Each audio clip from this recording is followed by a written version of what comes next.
C'est l'histoire de Lola et Eduardo Toribio fuyant le franquisme et la guerre espagnole en février 1939.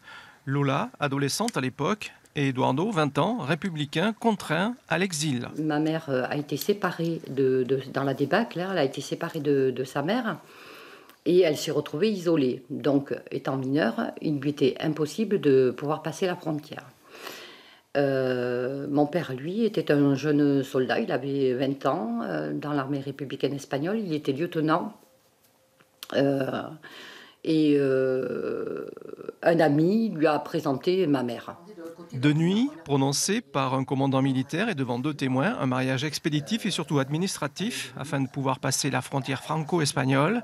Séparés par le cours de l'histoire, les époux se retrouveront en 1942 pour ne plus se quitter jusqu'à leur mort, il y a peu. 80 ans plus tard, Hortensia, l'une des filles de ce couple, vit dans le souvenir de cette histoire incroyable.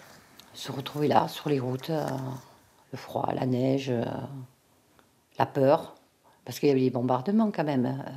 Ils étaient mitraillés, ils savaient pas où ils allaient. Le couple Toribio, réfugié de la guerre espagnole, s'installera à Saint-Sevé dans les années 60. 12 enfants naîtront de cet improbable destin. Ils ont vécu 60 ans d'une vie l'un pour l'autre.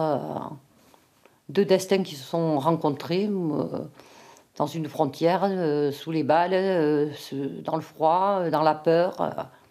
60 ans de bonheur.